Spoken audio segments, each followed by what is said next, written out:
Outro aspecto que é bastante comum ouvir também, que é a questão do batismo do Espírito Santo. Se afirma muito em alguns meios religiosos que o batismo do Espírito Santo deve acontecer com a pessoa ou na pessoa de modo individual, e se não houver esse batismo, alguma coisa falta. Mas será que é isso mesmo? Creio que rapidamente podemos ver duas passagens que nos irão esclarecer. Atos dos Apóstolos, capítulo 1, Atos 1, versículo 5. Atos 1, 5. Porque, na verdade, João batizou com água, mas vós sereis batizados com o Espírito Santo não muito depois destes dias. Aqui o autor registra com toda clareza que os crentes, os cristãos, fazendo um pequeno parênteses, tanto crente quanto cristão é uma palavra, ou duas palavras, dois termos que muitas vezes não dizem nada, infelizmente. E eu até achei um pouco estranho, mas faz sentido. Nos últimos anos, nas literaturas em alemão, sempre aparece junto, cristão, crente. Eles juntam as duas coisas. Para nós parece algo não correto gramaticalmente. Mas se for pensar, faz sentido. E nos nossos dias são termos muito lavados. Não tem mais conteúdo, infelizmente. Mas no sentido bíblico, crente é todo aquele que crê. E no Antigo Testamento havia crentes, e depois da igreja haverá crentes, haverá pessoas que creem.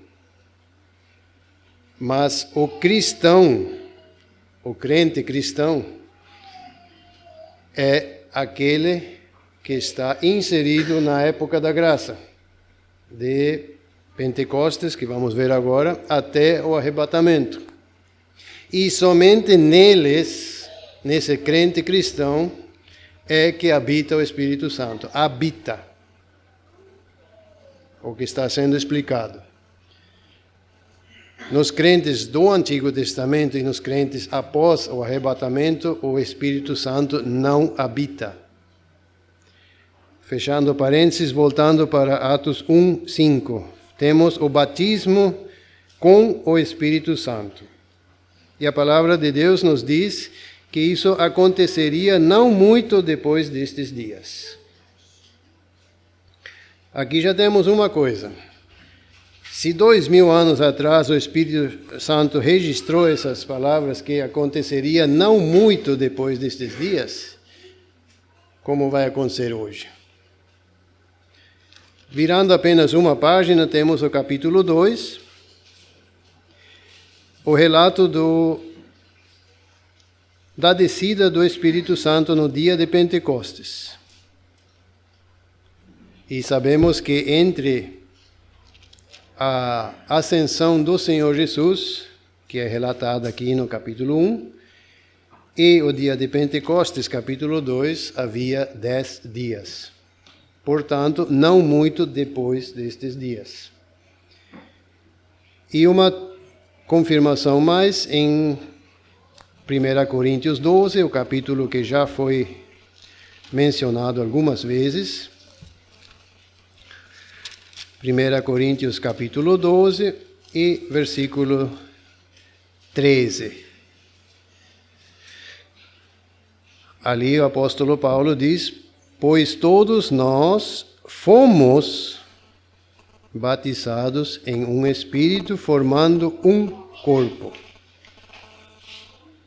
Quer judeus, quer gregos, quer servos, quer livres, e todos temos bebido de um espírito. Mas como que o apóstolo fala aqui no passado? Em Atos 1 nós vimos futuro, sereis batizados. O apóstolo Paulo diz fomos, passado. E como que o apóstolo diz nós fomos? Sendo que no dia de Pentecostes ele não era salvo, não era convertido e não era apóstolo. Antes, pelo contrário, pouco tempo depois, nós o vemos perseguindo a igreja. Como que ele diz, nós fomos?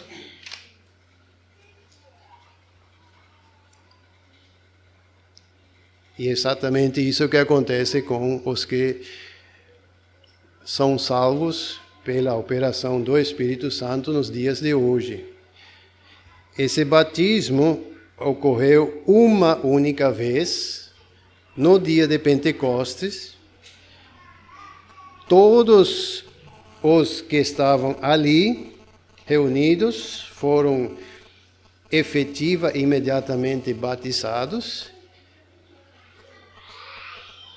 E todos os que foram convertidos, ou foram salvos, melhor, posteriormente, incluindo, por exemplo, o apóstolo Paulo, foram introduzidos nesse batismo que já ocorreu uma vez. Portanto, qualquer um de nós, quando chegou à fé no Senhor Jesus e, pela graça de Deus, fomos salvos, nesse momento, esse batismo do Espírito Santo nos foi atribuído ou fomos introduzidos nesse batismo. E não que cada um tem que receber obrigatoriamente esse batismo hoje, porque senão ele não é salvo, ou é meio salvo, ou alguma coisa falta.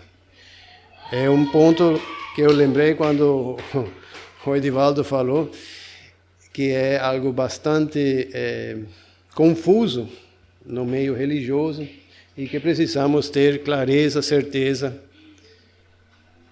começando por nós mesmos termos esse entendimento, essa compreensão.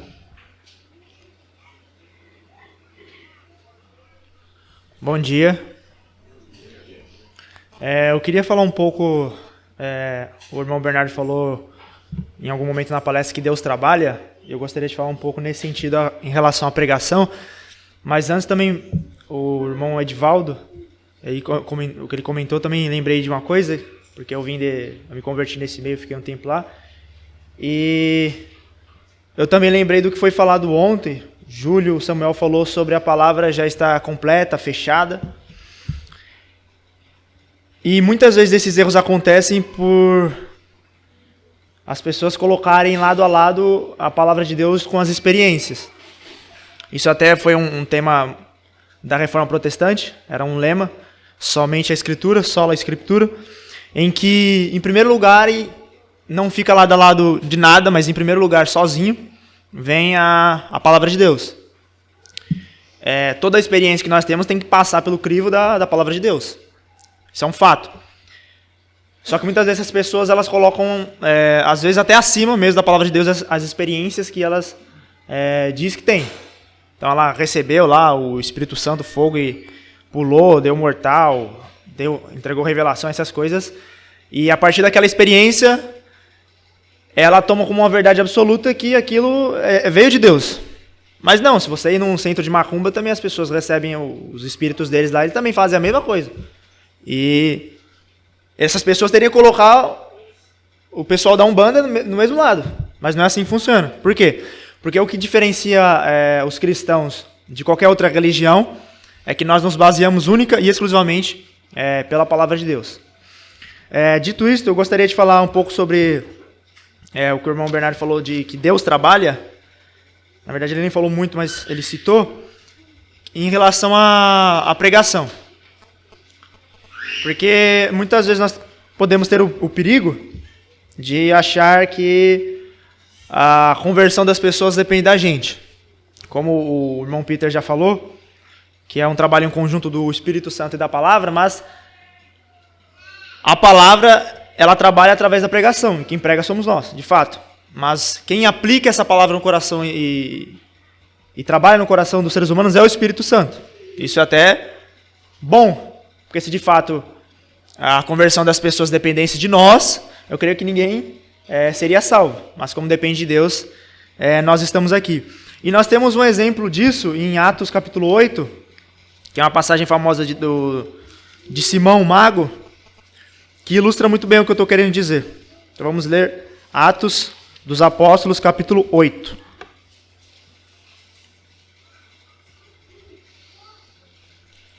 Atos 8, a partir do verso 13. Depois de uma pregação que foi feita onde ele estava, é dito que, e creu até o próprio Simão, e sendo batizado ficou de contínuo com Felipe, e vendo os sinais e as grandes maravilhas que se faziam, estava atônito. Então a primeira coisa que nós podemos aprender com Simão Mágico, que é um exemplo negativo, é que às vezes nós também temos esse mesmo sentimento que ele.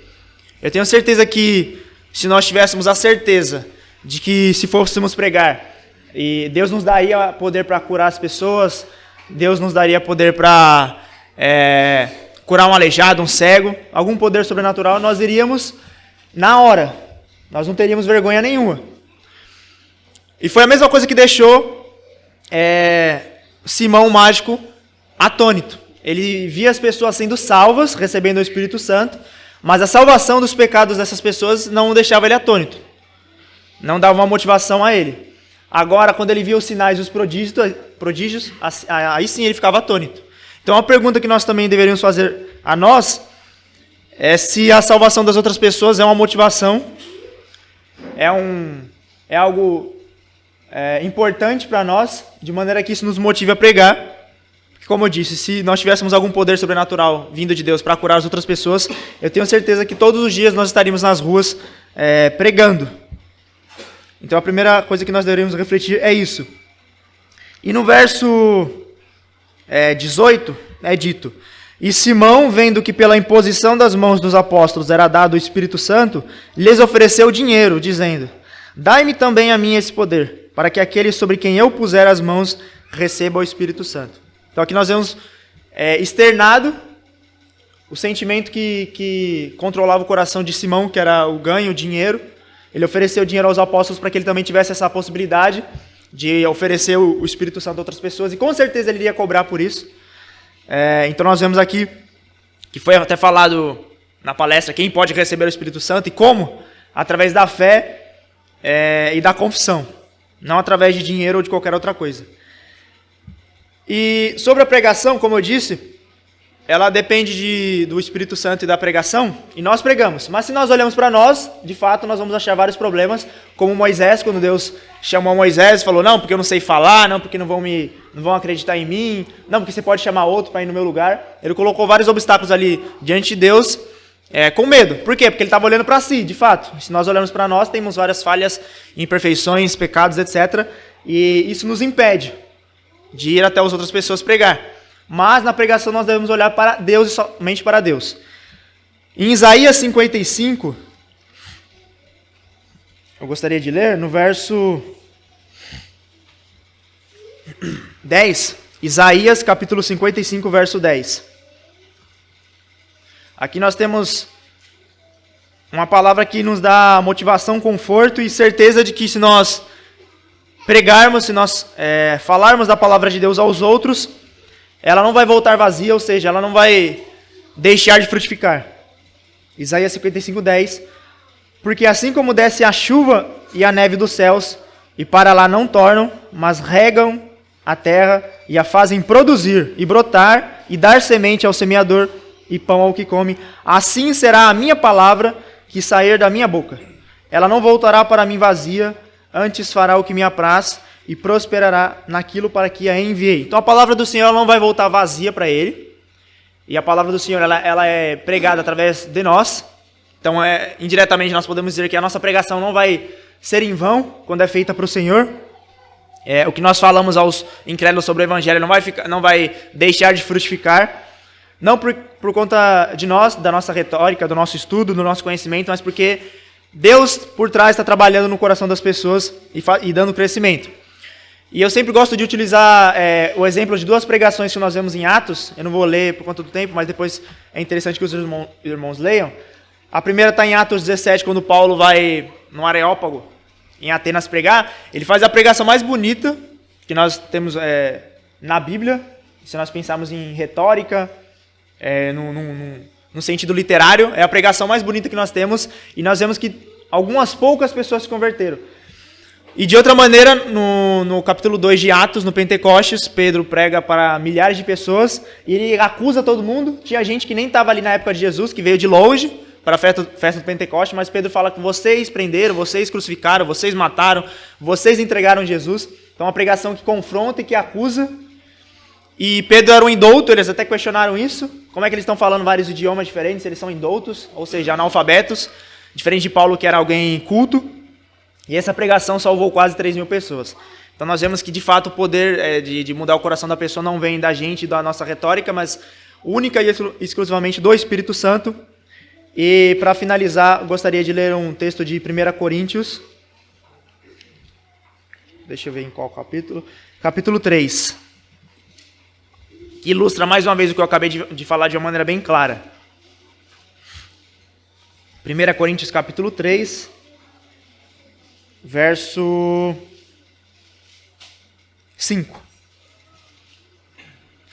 Diz assim: Pois quem é Paulo e quem é Apolo, senão ministros pelos quais crestes, e conforme o que o Senhor deu a cada um, ou seja, o ministro ele ministra alguma coisa que ele recebeu.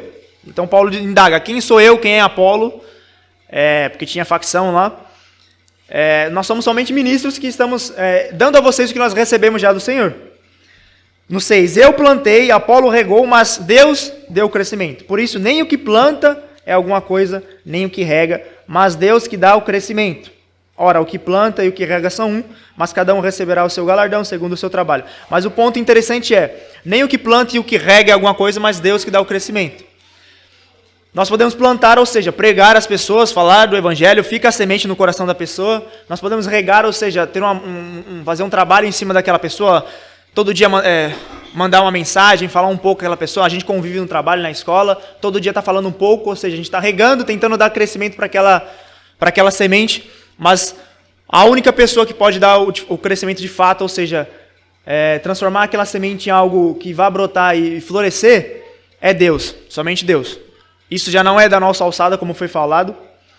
Da nossa alçada é somente plantar, pregar e regar e continuar esse trabalho de pregação para os incrédulos.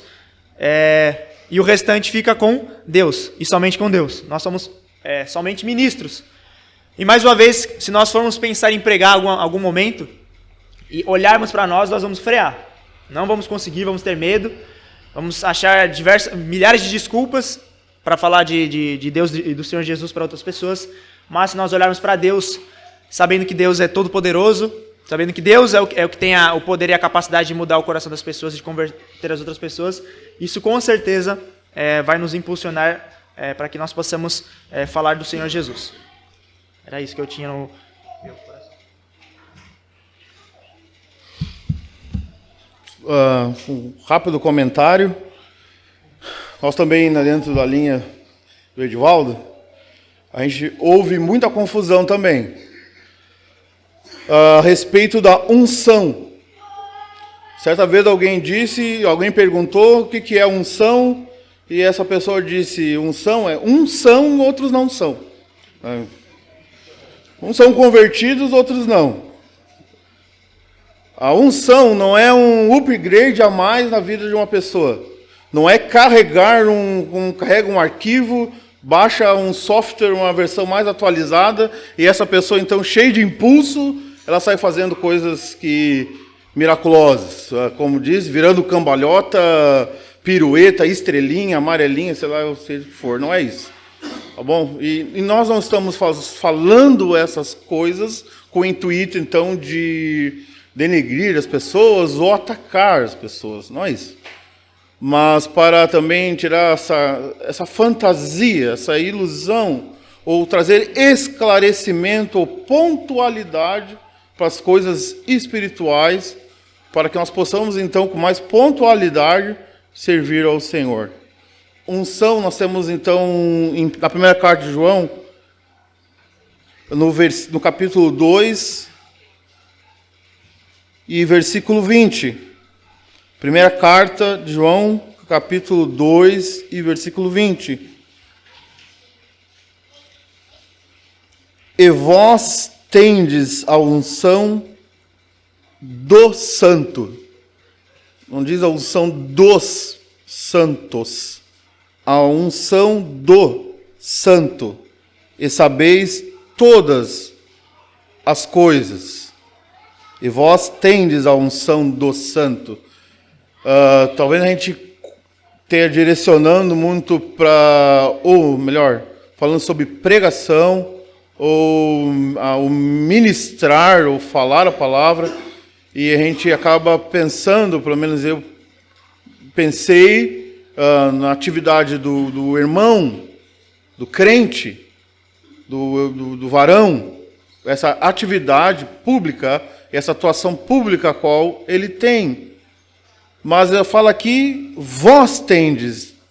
E nós ouvimos já que todos que creem no Senhor Jesus, homens, mulheres, jovens, adolescentes, todos que aceitaram a Cristo como Senhor e Salvador, têm o Espírito Santo. E aqui me faz pensar que essa unção do Santo, essa ação do Espírito Santo, ele lida com a inteligência espiritual, ele conduz para nós entendermos, ele mostra a palavra. Não temos como abordar todos aqui nesses versículos que se seguem, mas destacar o versículo 27 desse mesmo capítulo. E a unção que vós recebestes dele fica em vós, e não tendes necessidade de que alguém vos ensine, mas como a sua unção vos ensina todas as coisas, e é verdadeira, e não é mentira, como ela vos ensinou, assim nele permaneceis. Então, o ensinamento, algo da palavra, essa ação do Espírito, conduzindo, ensinando a palavra, como nós já comentamos, não tem como desvincular ou separar, botar Espírito e palavra, não. Mais Espírito, não. As duas juntas. E agora na parte que nós às vezes pensamos bastante nos homens, nos varão, mas agora quero pensar nas irmãs crentes, a ocupação com a palavra.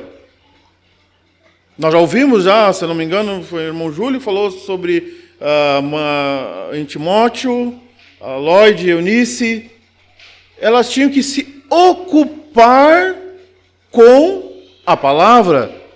Como elas iam ensinar? Como elas estariam também cheias do Espírito Santo para transmitir a palavra? Como é que elas iam conduzir? Como iam guiar? Como iam orientar? Como elas iam fortalecer? Conduzidas pelo Espírito Santo, se a ocupação com a palavra é zero. Falo isso com todo o temor. Ter o tempo para a palavra. As irmãs. Como servir às mesas. Como ser auxiliadora para o esposo. Como ser aquela jovem que influencia, que impacta onde vive, se não se ocupa com a palavra. Se não tem aquele tempo para a palavra. E o jovem, o moço crente, como vai impactar? Vai acabar sendo influenciado do que influenciar. Mas pensando nas irmãs, se ocupam com a palavra, não estou apontando, não estou intimando, mas quero encorajar. Vós tendes a unção do Santo. Essa ação do Espírito Santo que nos ensina, que nos mostra a palavra, para que possamos então, que as irmãs não vão entrar em desespero, mas elas vão conduzir com base na palavra o seu filho. Vai auxiliar com base na palavra, a ação do Espírito, o seu esposo. Me faz lembrar rapidamente lá no livro de Juízes, no capítulo 13, como nós vemos os pais de Sansão. Então, o pai de Sansão, quando o anjo aparece para ele, então ele tem a comprovação, quando o anjo do Senhor sobe, então, naquele sacrifício, naquela oferta que ele ofereceu, e ele, então, bem dizendo, em desespero. E diz, nós vemos a Deus, e vamos morrer. Nós temos lá em Juízes capítulo 13, e no versículo 22, e disse Manoá à sua mulher, certamente morreremos, porque temos visto a Deus.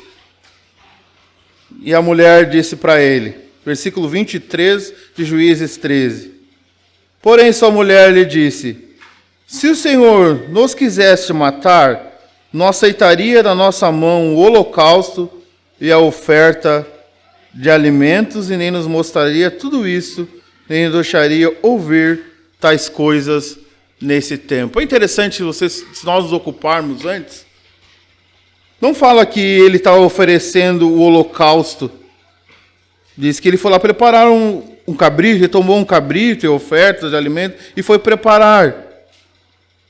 Mas é interessante que ela põe na sequência. A parte prática era ele que fez. Ele que preparou. Mas agora ela põe na ordem. Ela cita na ordem. Holocausto e oferta de alimentos. Duas coisas juntas, eram oferecidas juntas. E ela tem um discernimento, tem um conhecimento. E com aquelas palavras, ela pôde então ser uma auxiliadora. Eu estava pensando nesse sentido dessa unção, dessa ajuda espiritual, esse algo que o Espírito fornece, que nos auxilia, que nos ensina, as irmãs se ocuparem também com a palavra, para que possam assim fornecer, ser o vaso usado pelo Espírito Santo no momento certo, porque ele age quando quer e como ele quer, e ele utiliza quem ele quer, para trazer um resultado positivo. Só isso eu queria rapidamente comentar.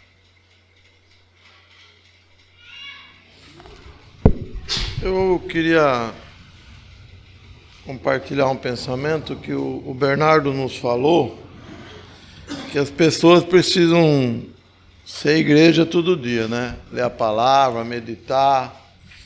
Aí quando chega na reunião, às vezes não vai precisar ficar 10 minutos de silêncio no fim da reunião. Às vezes no começo também a gente fica 10, 15, ninguém fala, porque é lógico que se ninguém levanta, é porque ninguém está preparado, né? Mas tem um outro lado também, irmãos, que muitas vezes nós não nos ocupamos de que há outros irmãos na reunião. Talvez não era nem para mim estar aqui de novo, né? Podia estar dando oportunidade para outro. Mas muitas vezes, irmão, nós falamos tanto que nós inibimos os outros de falar. Também é um outro lado da moeda, que nós precisamos vigiar, que nós precisamos tomar cuidado. Nós devemos perguntar para o Senhor, será que eu devo falar agora? Será que é a minha vez? Será que lá em 1 Coríntios, capítulo 14, versículo 26, diz assim, ó, que fazer, pois, irmãos, quando vos reunir? Um tem, outro, entendeu? E muitas vezes nós achamos que só nós temos. Eu tenho de novo, eu vou de novo, sou eu de novo. E às vezes até isso é forçado, porque ninguém tem coragem de ir. Aí o irmão vai na carne, porque não é para ele ter ido também, é para ter ficado meia hora quieto, ou até 40 minutos. Mas daí ele pensa assim, mas vai ficar 50 minutos de silêncio, ninguém vai levantar? Ele levanta. Temos que tomar esse cuidado. Então é um exercício mútuo e difícil que precisa ser feito por todos. Numa reunião que tem 10, se só 2 tiver esse exercício, ou vai ficar sempre repetindo, ou vai acontecer coisas que foi feito sem ter ordem.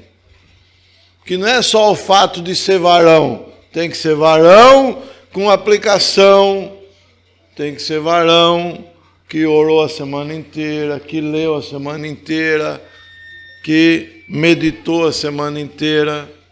Então, eu só queria atentar me chamou a atenção que o Bernardo falou, que tem algum lugar da Bíblia que fala sobre levar o cesto cheio.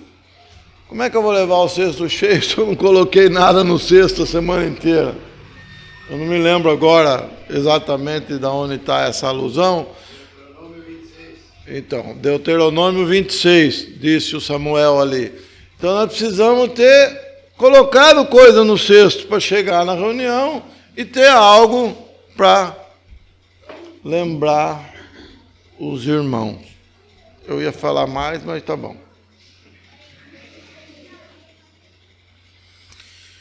Foram muito interessantes todas as colocações que os irmãos fizeram, que eu gostaria também de contribuir. Eu lembrei de um servo, já foi citado ontem, de Filipe. Para o Espírito Santo agir, cada um de nós precisa permitir que isso aconteça. Nós precisamos permitir que o Espírito Santo possa agir em nós. E antes disso, estarmos, obviamente, à disposição do Espírito Santo. E lembrando do episódio de Filipe, lá em Atos, capítulo 8, brevemente ali, nesse capítulo, nós vemos Filipe fazendo algumas coisas. Filipe estava à disposição do Senhor, logicamente à disposição do Espírito Santo, e o Espírito Santo fez uso disso para conduzir Filipe em determinadas situações e colocando até mesmo ele em determinados lugares para que ele pudesse ali cumprir com aquilo que o Espírito Santo queria e desejava dele. E no final do capítulo 8, versículo 39, depois que Filipe já conversou ali com o eunuco e apresentou o Senhor para o eunuco, batizou o eunuco, versículo 39 diz: E quando saíram da água, o Espírito do Senhor arrebatou Filipe. Versículo 40, e Filipe se achou em Azoto, e indo passando anunciava o evangelho em todas as cidades. Essa era a disposição de Filipe. Ele estava à disposição do Senhor, à disposição daquilo que o Senhor queria para ele, queria dele, e ele permitia ser conduzido pelo Espírito. E muitas vezes nós não permitimos que o Espírito Santo de Deus haja em nós. E aí acontece o que o irmão Júlio falou. Nós não estamos à disposição do Espírito Santo. Nós não estamos à disposição do Senhor. E como nós nos colocamos à disposição do Senhor? Meditando na palavra, em constante oração. Assim nós manifestamos para o Senhor que nós estamos à disposição dEle. Para que nós possamos ser usados por Ele para aquilo que lhe aprouver. Então que fique para nós, em nossas mentes, gravado isso e esse exemplo de Filipe, de estar à disposição do Senhor para sermos então usados pelo Senhor e que o Espírito Santo possa agir então em nossas vidas.